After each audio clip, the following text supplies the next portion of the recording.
Bismillahirrahmanirrahim. Assalamualaikum warahmatullahi wabarakatuh. Selamat ketemu lagi anak-anakku kelas 11 MIPA 5. Pada kesempatan kali ini kita ketemu lagi dalam pelajaran biologi setelah PTS 1 selesai.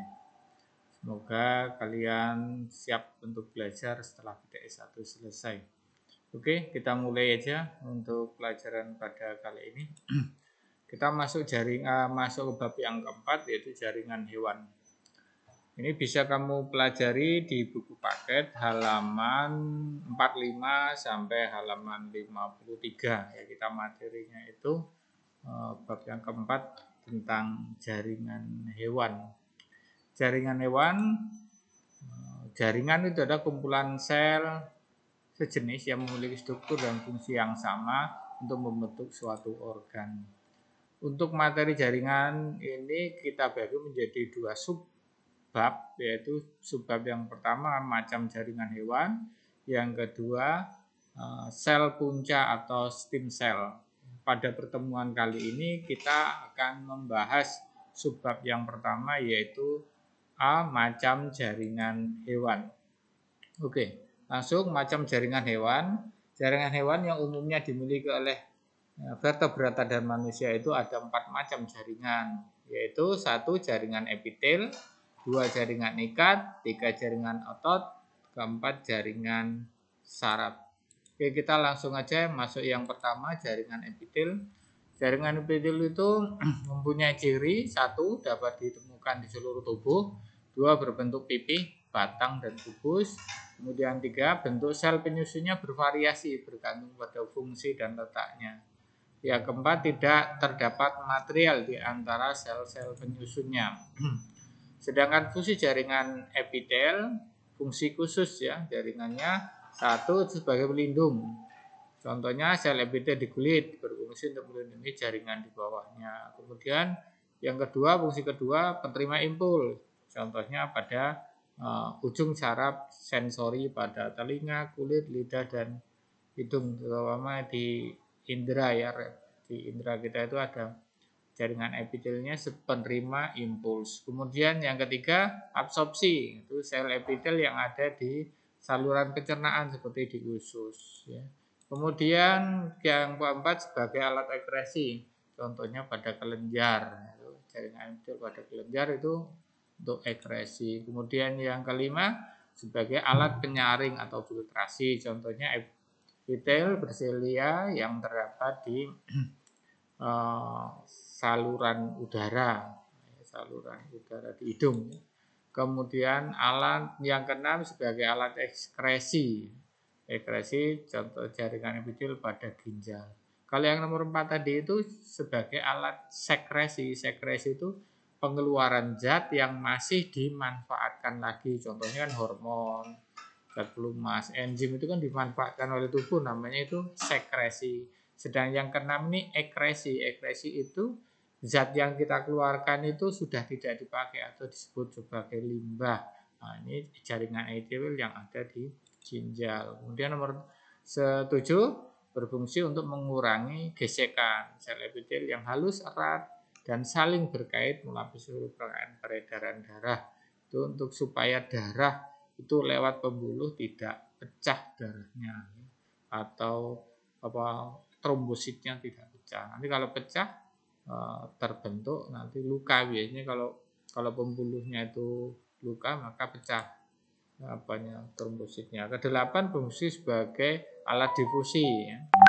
Epitel sederhana meningkatkan difusi gas, cairan dan nutrisi karena mereka memiliki lapisan tipis ya, seperti di dinding kapiler paru-paru. Untuk difusi keluar masuknya gas, jadi oksigen masuk, CO2 keluar. Itu fungsi dari jaringan epitel. Sekarang macam jaringan epitel. Macam jaringan epitel itu ada 3 sebenarnya yang utama, tambah 1 tambahan transisi ya. Jadi yang utama ada 3, 1 epitel pipih, 2 epitel silindris, 3 epitel kubus. Kemudian ada 1 tambahan epitel transisi. Ini karena bentuknya berubah-ubah. Yang kalau yang 3 ini tetap ya. Oke. Sekarang kita masuk yang pertama dulu, jaringan epitel pipi. Berdasarkan lapisannya, jaringan epitel pipis lapis ya, nanti dibedakan ada selapis dan berlapis. Yang lapis ini contohnya ini di gambar ini ya. Ini selapis, ini hanya satu lapis.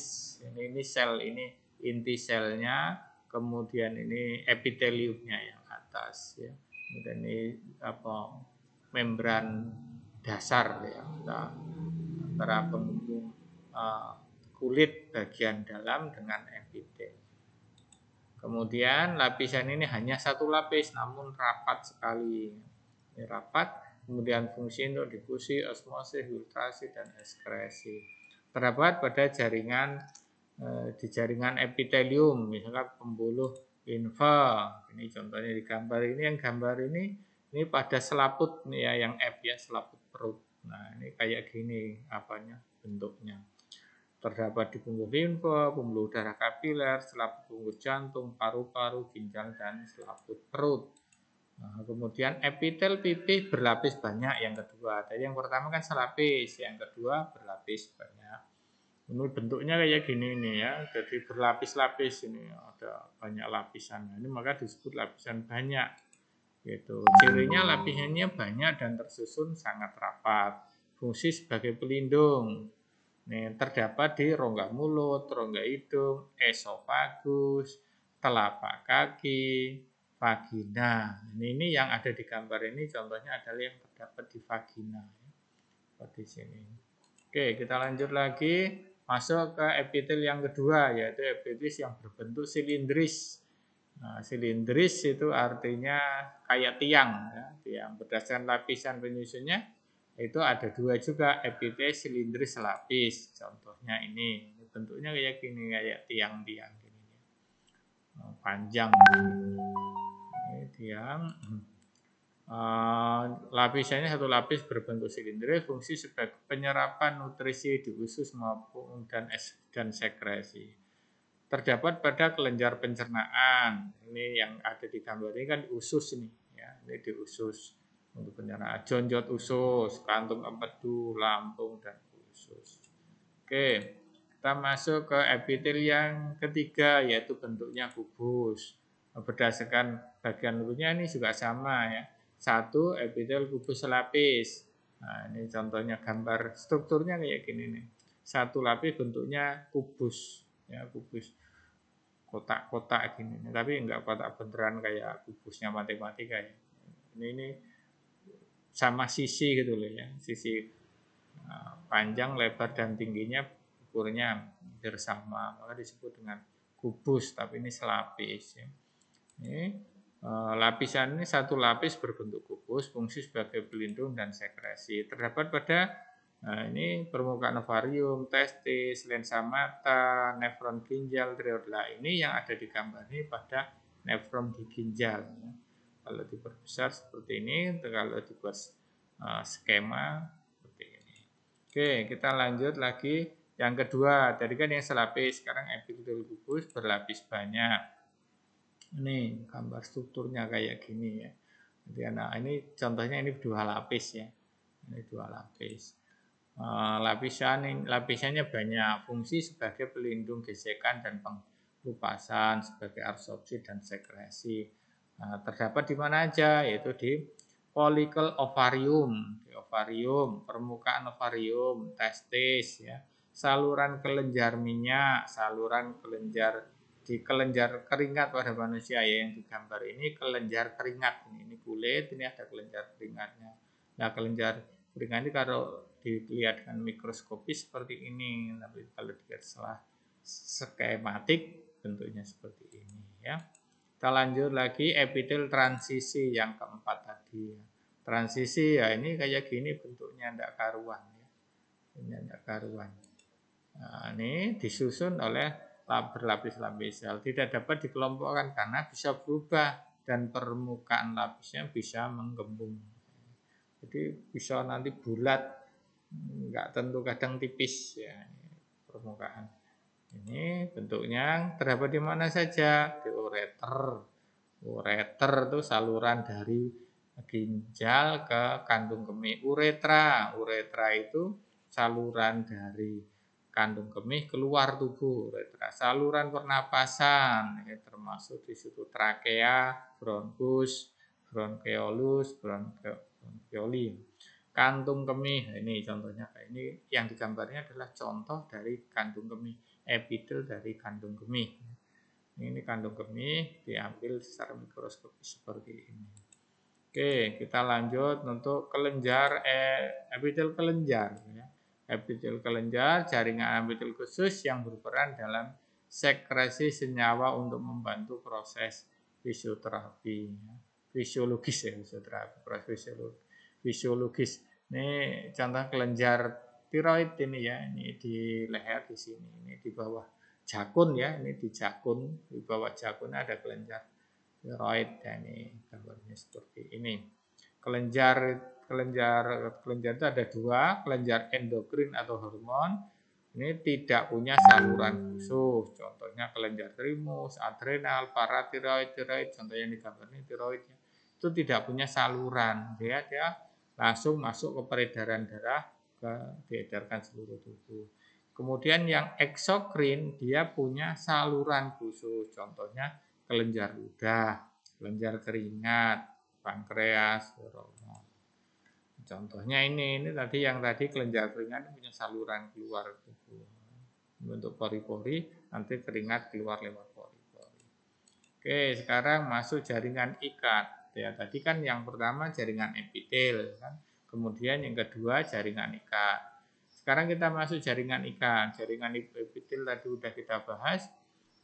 Ada 4, yaitu tadi jaringan PP, kemudian silindris, kemudian kubus, tambah transisional. Tambah satu lagi tadi jaringan kelenjar. Ya kan? Sekarang kita masuk yang B, jaringan ikat. Tadi kan ada 4 ya, semacam jaringan ada 4. Sekarang masuk yang B, jaringan ikat. Paling banyak terdapat di dalam tubuh, berfungsi sebagai penyokong dan memperkuat jaringan tubuh sebagai pelindung, penyimpan energi, dan sirkulasi. Jaringan ikat tersusun dari matrik. Ya. Matrik terdiri dari serat atau serabut dan zat atau bahan dasar. Serat dan serabut itu macamnya ada kolagen, elastin, retikuler. Sedangkan untuk zat atau bahan dasarnya itu ada dari air, garam, molekul organik. Kemudian tersusun dari sel. Jadi kan jaringan ikatnya tersusun dari 2 penyusun, 1 matrik, 2 sel penyusun. Sedangkan matriknya tersusun dari 2 serat dan zat dasar atau bahan dasar. Sedangkan sel penyusunnya ada 5 sel fibroblas.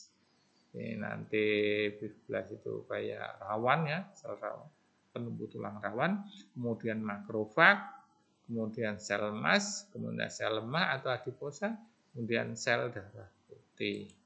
Oke, kita masuk ke macam jaringan ikat. Nah, ini paling banyak ini nanti kita bahas.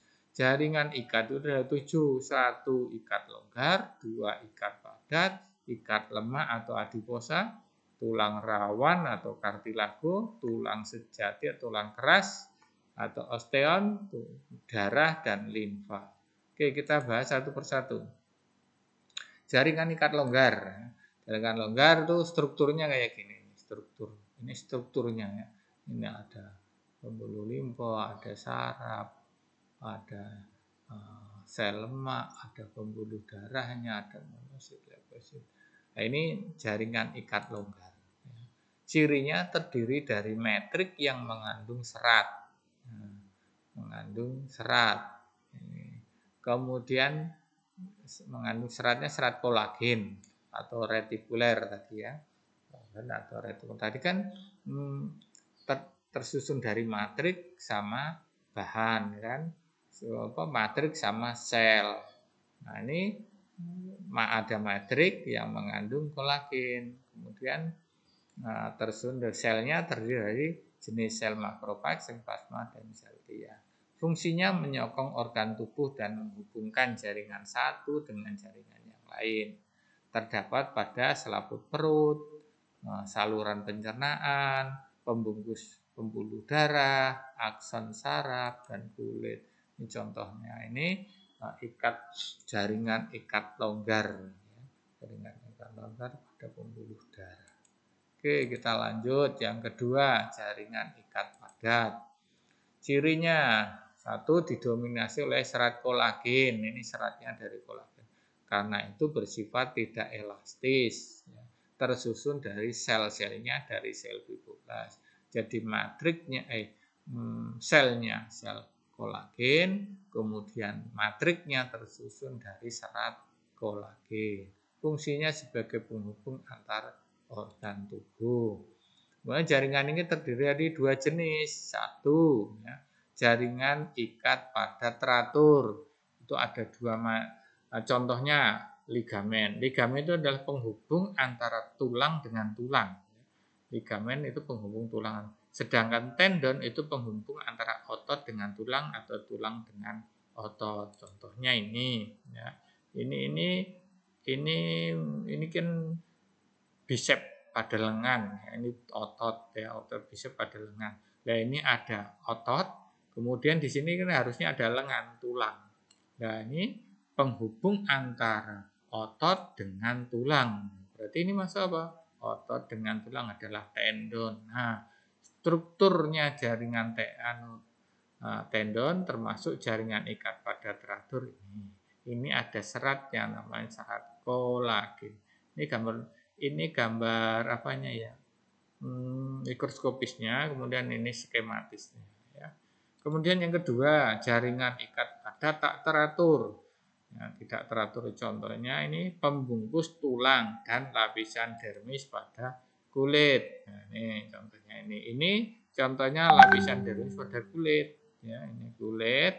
Ini gambar mikroskopisnya. Ini ada serat kolagennya juga. Ya, serat kolagen. Tuh di sini ini skematisnya. Oke, kita lanjut lagi jaringan lemak atau adiposa. Nah, contohnya ini jaringan lemak adiposa. Adiposa tisu atau lemak, jaringan lemak kulit. Ya. Cirinya tersusun dari sel lemak yang tidak membentuk serat atau matrik. Ya. Kemudian khusus untuk menyimpan lemak. Jaringan lemak berfungsi sebagai bantalan untuk melindungi organ tubuh dari benturan, persediaan cadangan makanan, pengatur suhu badan. Ini lemak ya, jaringan lemak dalam tubuh kita. Yang gemuk-gemuk itu banyak lemaknya ya. Oke, sekarang terdapat di mana aja? Di seluruh bagian tubuh, di bawah kulit, di sekitar persendian, di sekitar organ dalam. Tulang, jaringan tulang rawan. Tulang rawan atau tulang rawan ya. Materinya tersusun dari bahan dasar yang disebut dengan kondromukoid, yaitu bahan dasar yang mengandung protein dan karbohidrat.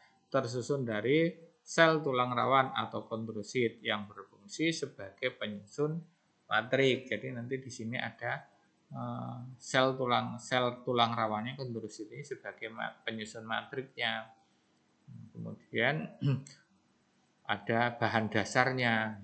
Bahan dasarnya ini protein dan karbohidrat. Kemudian pada anak-anak, sel tulang rawan itu terbentuk dari mesenkim, yaitu jaringan embrional.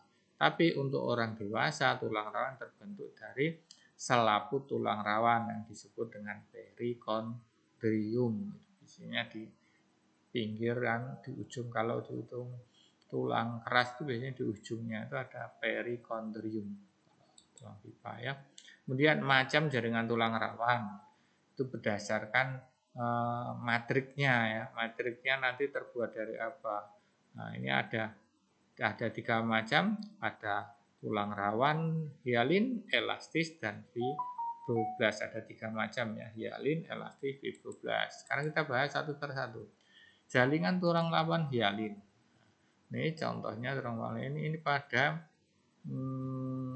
ini trakea yang kita ini trakea ini anunya seperti ini kalau diperbesar dengan mikroskopis ya. Ini berwarna putih kebiruan, transparan, daya elastisnya tinggi, banyak di dalam tubuh tetapi paling lemah. Pada tahap embrio berupa rangka sementara. Pada orang dewasa ditemukan pada persendirian, tulang rusuk, ujung tulang rusuk, dan saluran pernapasan. Ini contohnya trakea. Ya, jadi ini saluran pernapasan, ini gambarnya diambil dari trakea. Kemudian tulang rawan yang kedua yaitu tulang rawan elastis. Elastis gambarnya ini nih elastis diambil dari telinga nih ya, ini telinga. Kemudian diperbesar dengan mikroskopis. Ini ada kondrositnya, ini sel tulang rawannya, sel tulang rawannya. Kemudian seratnya ini serat elastin. Nah, ini seratnya serat elastin. Kemudian perikardium, tadi ya perikardium untuk membentuk sel tulang rawan pada orang dewasa. Ya, tersusun dari serat elastin berwarna kuning dan perikondrium. Terdapat pada embrio, laring, daun telinga, dan epiglotis. Ini daun telinga. Epiglotis itu yang ada di tekak ya, jadi di ujung mulut bagian tenggara, bagian belakang itu mau masuk ke saluran pernapasan dan pencernaan. Oke, kita lanjut ke tulang yang rawan yang ketiga yaitu tulang rawan fibroblast. Nah, ini contohnya. Nah, ini terbuat dari seratnya kolagen. Nah, ini terbuat dari kondrosit. Oke, sekarang tersusun dari serat kolagen berwarna gelap dan keruh. Jaringan tulang rawan yang paling kuat. Ini tulang rawan yang paling kuat. Terdapat pada hubungan antar tulang belakang, ruas tulang belakang dan tendon. Nah, ini di tulang belakang. Oke, itu tulang rawan sudah selesai ya. Jadi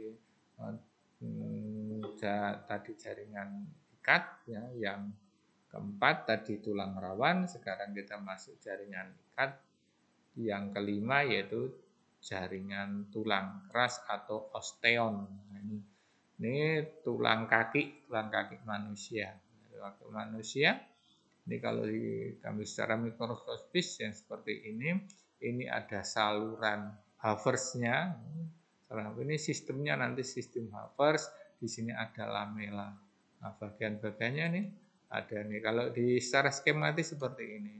Ini sistem Havers namanya. Jaringan ini sistem Havers. Nah, di sini ada ini yang kayak gini ini, yang tengahnya ini namanya saluran Havers. Kemudian di sini ada sel tulang atau kondrositnya, osteositnya di sini ini. Nah, ini nanti akan menjadi lakuna, nanti akan menjadi lakuna. Kemudian di sini ini ada kayak garis-garis ini ya. Nah, ini namanya kanalikuli. Ini tersusun dari sel-sel tulang yang disebut dengan osteosit. Ini osteosit yang warna ungu ini osteosit. Terbentuk oleh osteoblast, sel yang berasal dari fibroblast. Kemudian senyawa penyusunnya adalah CaCl2, CaBO4, MgCl2, BaCl2, BaSO4. Unit dasar tulang disebut dengan sistem Havers. Nah, ini tadi namanya sistem Havers ya, jaringan tulang ini namanya sistem Havers. Nah, ini terdiri dari lamela ini tadi. Ini loh lembaran-lembaran. Ini lembaran-lembaran ini namanya lamela ya. Lapisan kondromatik yang terdiri dari garam mineral membuat tulang jadi keras dan serat kolagen membuat tulang menjadi kuat. Kemudian lakuna, ruang kecil di antara lamela yang mengandung sel tulang. Ini tadi. Ini yang warna ungu yang bulat-bulat ini namanya lakuna, tempat adanya sel tulang itu atau osteositnya. Kemudian kanalikuli yang kayak akar-akar. Ini saluran yang berfungsi menyalurkan makanan dan mengeluarkan zat sisa. Kemudian sistem saluran Havers ini tengah. Ini kalau di sini yang aslinya seperti ini. Nah, ini saluran berisi pembuluh darah dan saraf. Oke, kita lanjutkan ke darah ya, jaringan darah. Ini darah itu ini darah, ada yang trombosit. Nah, ini trombosit ini keping-keping darah. Ini kalau darah diambil dilihat secara mikroskopis ada keping-kepingnya. Ini keping-keping. Ada keping-keping ini namanya trombosit. Kemudian ada yang merah cekung-cekung kayak apa ya, kayak piring ya, tapi legok tengahnya gitu. Ini namanya eritrosit. Kemudian ada leukosit. Nah, cairan pengisinya ini namanya plasma. Ya. Kemudian cirinya jaringan darah tersusun dari sel-sel bebas dan matrik atau plasma. Selnya itu terdiri dari ini dua, eritrosit sama leukosit. Nah, ini sel. Sedangkan trombosit ini keping, ya, keping darah. Sedangkan cairannya ini plasma. Kemudian jaringan darah berfungsi sebagai pembawa sari makanan, hormon. Ya, tadi kan yang sekresi tadi kan itu nggak punya saluran. Hormon. Kemudian oksigen, membawa oksigen untuk pernapasan, sisa metabolisme, kemudian untuk mencegah infeksi ini sel darah putih. Oke, lanjut macam jaringan darah. Ini ada dua sel, yaitu eritrosit sel darah merah dan leukosit sel darah putih ini sel. Kemudian trombosit keping darahnya ini nanti fungsinya untuk pembekuan darah, menutup luka, plasma darah, cairan sel. Oke, kita bahas satu persatu bagian-bagian dari sel darah atau jaringan darah. Yang pertama eritrosit. Ini eritrosit ya gini. Ini sel darah merah kalau besar. Ini ciri bentuknya lempengan bikonkav. Tapi kayak donat ning ora bolong. Jadi kayak ban ya. Kayak ban iki peleke ban mobil ya. Iki apanya itu bannya ini lekuannya ada lekuan, tapi bagian sini bagian dalam sana juga sama lekuk kayak ban itu, jadi namanya disebut bikonkav. Tidak memiliki inti, mengandung Hb untuk mengikat O2 dan CO2. Kemudian kedua leukosit sel darah putih, ini sel darah putih ya. Ini yang warnanya ungu. Yang ini yang warna kecoklatan ini sel darah merah. Ini yang warna ungu, ini warna ungu. Ini sel darah putih. Sel darah putih memiliki inti. Ini ungunya ini inti ya, ini inti. Ya, ini inti. Nah, tidak mengandung Hb. Ya, yang mengandung Hb adalah darah merah ini. Ini tidak mengandung Hb. Fungsi sebagai pertahanan tubuh karena dia mau makan, fungsinya bersifat makrofag atau memakan organisme yang masuk ke dalam tubuh kita yang dianggap sebagai zat anti ya, atau zat lain yang masuk tubuhnya akan dimakan. Terbagi menjadi dua. Ini dilihat dari intinya, kan dia punya inti tadi. Nah, intinya dilihat ada yang granulosit, intinya itu berbintik-bintik. Ini berbintik-bintik. Ya, ini berbintik-bintik, ini berbintik. Nah, yang berbintik-bintik itu disebut granulosit, ya, memiliki protein granula di sitoplasma. Contohnya neutrofil, eosinofil, basofil. Ini basofil, eosinofil, ini neutrofil. Kemudian agranula, berarti intinya tidak berbintik, tidak memiliki protein granula di sitoplasma. Contoh limfosit dan monosit. Ini limfosit, ini monosit. Intinya besar-besar kalau yang agranula. Oke, darah putih selesai ya. Kita sekarang masuk ke trombosit atau keping darah. Keping darah ini keping-kepingnya darah. Ya, darah. Nah, berbentuk lempengan, tidak ada inti sel namun banyak granula. Fungsi membantu penghentian keluarnya darah akibat kerusakan bagian darah. Jadi kalau pembuluh darah itu sobek atau pecah kayak itu kita luka itu ya, itu kan pembuluh darahnya nanti sobek. Karena sobek nanti keping darahnya itu pecah. Kalau pecah nanti akan mengeluarkan zat anti hemofili namanya, zat anti hemofili yang menyebabkan darah itu membeku. Nanti di pelajaran di sistem sirkulasi nanti kita bahas. Sekarang kita ini hanya kenalan dulu sama sel darah. Ya, ini yang 4 bagian darah adalah plasma darah atau cairan darah. Ini darah. Kalau di sentrifug, ya sentrifug itu diputer ya, pakai ada alat diputer, nanti akan mengendap yang cairannya yang mengendap bagian berat akan turun, bagian keringan akan naik ke atas, jadi seperti lapisan gitu. Bagian cairan pada daerah mengandung protein plasma dan larutan elektrolit serta bahan terlarut. Bahan terlarutnya ada zat makanan, trombosit, hormon. Protein plasma punya protein darah itu disebut albumin, globulin, fibrinogen. Ini biasanya untuk ngecek orang sakit, ini biasanya albumin. Kemudian yang darah kita udah selesai ya.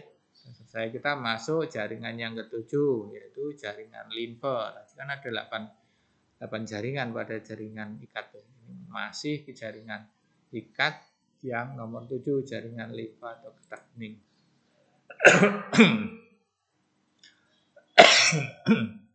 Nah ini sistem limfatik, ini gambarnya limfa.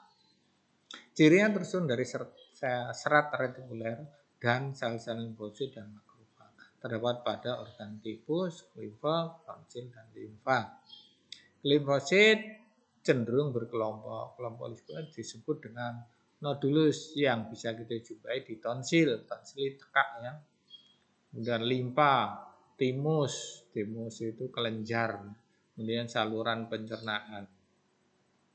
Kemudian jaringan masuk kita, berarti yang jaringan kedua tadi, jaringan ikat sudah selesai 7 ya, 7 jaringan selesai.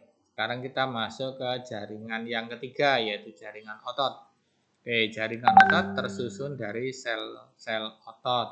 Nah, ini fungsinya sebagai alat gerak aktif.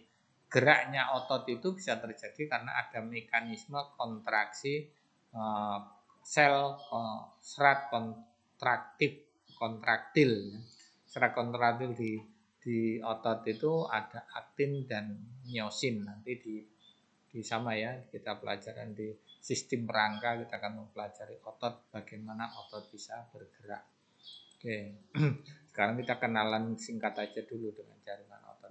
Ini dikelompokkan menjadi 3 ya, berdasarkan struktur dan fungsinya ya, punya ciri khasnya sendiri-sendiri. Yaitu otot polos, otot rangka, otot jantung. Kita bahas satu persatu. Otot polos bentuk. Ini polos kayak gini ini. Nah, bentuknya kayak gini polos. Ini diambil dari pembuluh darah ya. Pembuluh darah ini aslinya kalau mikroskopi seperti ini. Kalau diambil satu saja selnya ya seperti ini. Ini intinya. Ya, ini intinya. Set polos, otot polos berbentuk seperti gelendong kayak kumparan kipas. Inti sel tunggal di tengah, ini hasilnya tunggal. Bekerja tidak atas kemauan sendiri, jadi kerjanya tidak kita sadari, nggak bisa kita suruh dia kerja sendiri. Waktu kerjanya lama, dia nggak capek-capek ya. Ada di semua dinding organ yang berlubang seperti pembuluh darah, usus, rahimnya. Kayak pembuluh darah itu kan kerja selama kita hidup dan dia tidak pernah capek. Nah, itu usus juga sama, rahim juga sama. Dia kerja terus tiap hari kontraksi, tidak pernah capek ya. Maka dia waktunya lama dan tidak bisa kita suruh. Suruh berhenti nggak mau, suruh cepat juga nggak mau. Kemudian otot rangka atau lurik. Ini otot rangka. Disebut rangka karena letaknya di rangka, di tulang. Disebut lurik karena gambarnya bentuk wujudnya lurik-lurik, ini gelap terang. Disebut otot lurik ya. Ini diambil, ini kalau di secara mikroskopi seperti ini, kalau di skematis bentuknya ini yang kayak kacang, ini intinya. Jadi nanti punya ciri berbentuk silinder panjang, nah kayak ini silinder panjang, memiliki inti sel satu di tepi, Ini nanti kalau ini satu, ini kalau ini berarti ada 3 sel karena ada 3 inti ya. Neofibril tidak tersusun sama sehingga membentuk lurik. Ini tadi yang aktin miosin tadi itu. Reaksi cepat namun cepat lelah. Ini Ini kerjanya bisa sadar gitu, bisa kita suruh ini kalau otot yang untuk ngangkat kaki, ngangkat tangan, geleng kepala itu otot lurik namanya ya, sadar. Kemudian otot yang ketiga otot jantung, ini adanya di jantung secara mikroskopis seperti ini, skematiknya ini. Ini hampir mirip dengan otot lurik tapi dia bercabang. Adanya cuma di jantung dia. Bentuk mirip otot lurik namun bercabang. Ya. Inti sel satu di tengah. Kalau tadi otot lurik atau otot rangka satu di tepi, kalau ini satu di tengah. Hanya terdapat pada jantung. Kerja terus menerus dan tahan lama tanpa lelah. Iya, selama hidup kita jantungnya berdetak terus, bekerja terus. Kalau jantungnya berhenti kita nggak hidup lagi ya, gitu. Dia tidak pakai jantung. Terus ya tadi udah jaringan yang ketiga itu jaringan otot selesai, kita masuk jaringan yang terakhir, jaringan saraf. Ya. Jaringan saraf ini seperti ini. Ini jaringan saraf ya, ini antar sel saraf satu dengan saraf yang lain.